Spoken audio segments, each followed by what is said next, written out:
I was recently in Shawnee, Oklahoma. I had an afternoon free after an appointment, so I thought I would make the most of my time. My first stop was at the infamous Hamburger King. I've been wanting to eat here forever, and I finally got my chance. Their sign says it all, famous for hamburgers since 1927. My food was extremely tasty, and the service was excellent. After a delicious lunch, I made my way over to the old Atchison, Topeka, and Santa Fe Railway Depot.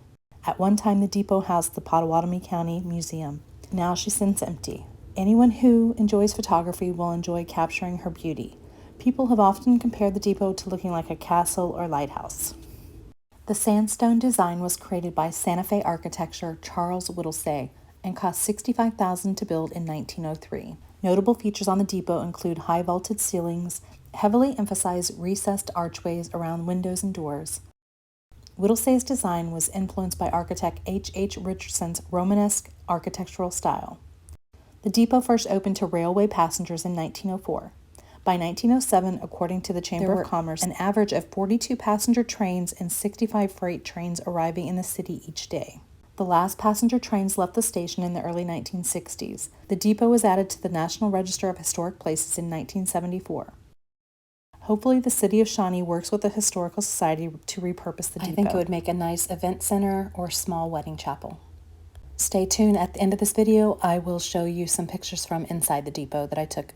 After taking pics of the depot, I moseyed across the red brick street to another point of interest, to the Centennial Plaza. There are 2 time capsules waiting to be opened in the future. Santa Fe Depot Centennial to be opened on May 7, 2104. Centennial Park Time Capsule is set to be open on September 22, 2091. I will not be around when those are open, but something to look forward to for future Shawnee residents. There's a smaller monument that states near here, Washington Irving made camp in his tour of the prairies in 1832. This marker placed by the Wanegisa, I'm sure I mispronounced that, chapter of the DAR, which is Daughters of the American Revolution. I think it says 1941. It's kind of hard to read. Washington Irving was an American writer who is best known for writing short stories, Rip Van Winkle, and The Legend of Sleepy Hollow. There's a centennial marker with dates of the first inhabitants of present-day Shawnee and the other surrounding towns that lie within Pottawatomie County.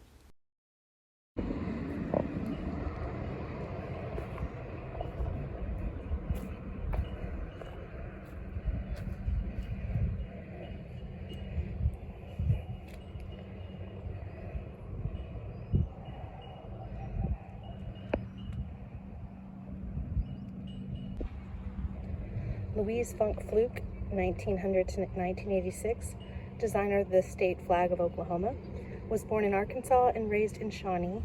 She entered the winning flag design in the statewide contest in 1925 through the Woonongus chapter Daughters of the American Revolution. She is buried at Fairview Cemetery.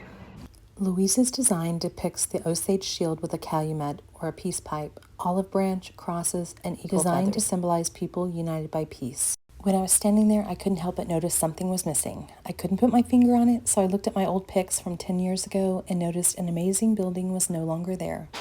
I'm not sure why it was torn down, but per Google, the front said J.H. Wellington, 1907. I looked up the history and found that J.H. Wellington building, built in 1907, was the Santa Fe Hotel during the heyday of Shawnee's railroad era from 1907 to 1928. Sad that the building is no longer there, but I captured its amazing facade in 2014 when my daughter accompanied me on a trip to the depot.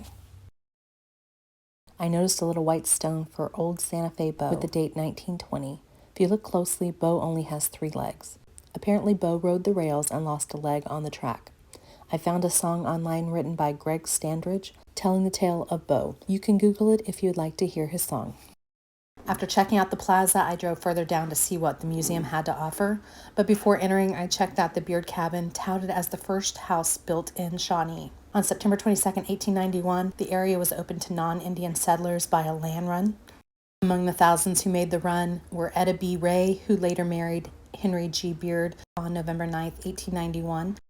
Both staked a quarter section of land in the proposed city of Brockway. Following an all-night discussion among early settlers who had their own suggestions for the town name, a compromise was reached to name the town Shawnee after the American Indian tribe. Etta Ray and Henry Beard's log house was built in 1892 and was added to the National Register of Historic Places in 1983. Next to the Beard Cabin is a marble trough that was donated on May 6, 1907 to the city of Shawnee by the National Humane Alliance of Philadelphia. You can't have a water trough without a trusty steed. Next to it, you will find Old Dick.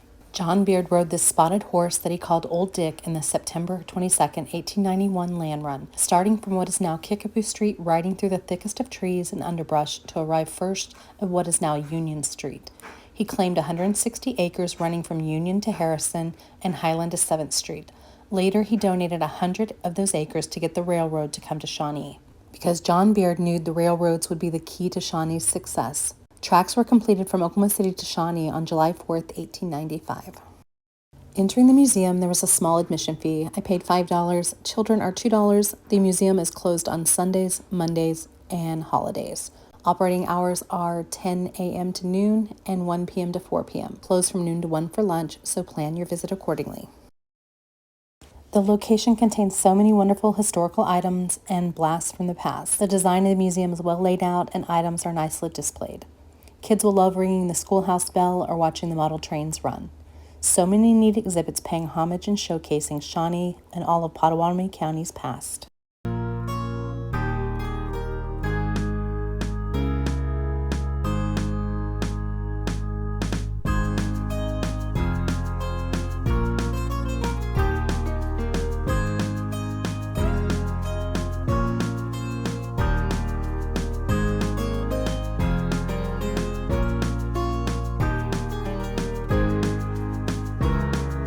Buddy the Bear. Local resident Wilson Baptiste shot this 9-foot 8-inch Alaskan brown bear in Port Hayden, Alaska in 1967. For many years, the bear was displayed in his family's hardware store on Main Street. When the Baptist hardware store closed, Wilson donated the bear to the Pottawatomie County Historical Society. In 2014, a contest among Pottawatomie County schools was conducted to name the bear. The Horace Mann Elementary School in Shawnee won the contest and received a prize of $500. Students chose the name Buddy. This name was also a nickname of Wilson Baptiste's father. The bear had faded to white after many years under lights and in the front display window of the hardware store. Many younger residents thought it was a polar bear. It was dyed back to brown in 2021 when it was moved to the new Paul and Ann Milburn Museum. Here's a picture of Buddy that I took 10 years ago when the museum was housed in the old depot. He really did look white, a whole different bear.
World's largest pair of overalls,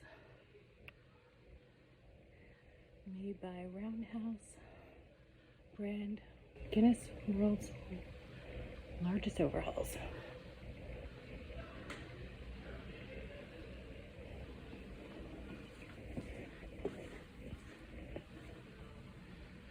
Guinness World Record certificate. The world's largest pair of bib overalls measures 17.3 feet long with an 8.08 foot inseam, 14.9 foot waist, and buttons that are 8 inches in diameter. The giant overalls were created by the Shawnee Garment Manufacturing Company of Shawnee, Oklahoma, USA on 21st of October 2002 to celebrate their 100th year of making overalls. Pretty impressive.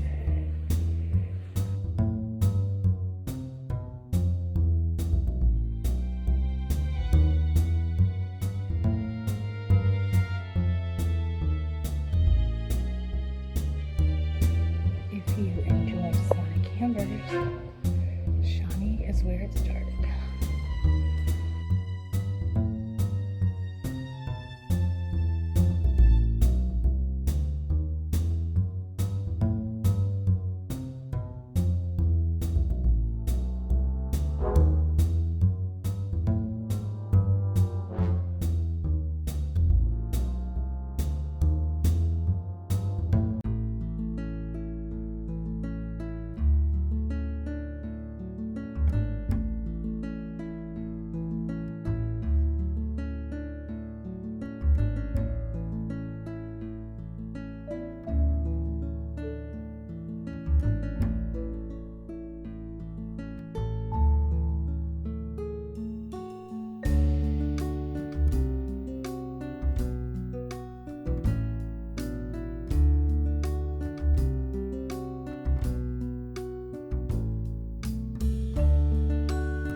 If you have questions, want to donate or volunteer at the Pottawatomie County Museum, you can reach them by email, phone, or message their Facebook page. Email is info@pottcountymuseum.org, and their phone number is 405-275-8412. Here's a couple pictures that I took when the museum was in the old Santa Fe Depot. As you can see in comparison, the new museum is larger with more room for proper displays.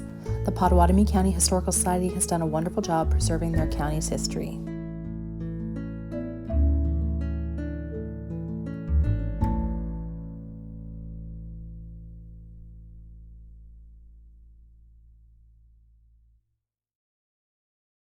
Fun fact, actor Brad Pitt was born in Shawnee on December 18th, 1963. There are plenty of other things to see and do in Shawnee. This is what I did in one afternoon. I'm sure I will bring you other Shawnee adventures in the future. As always, thanks for watching. Until next time, bye for now.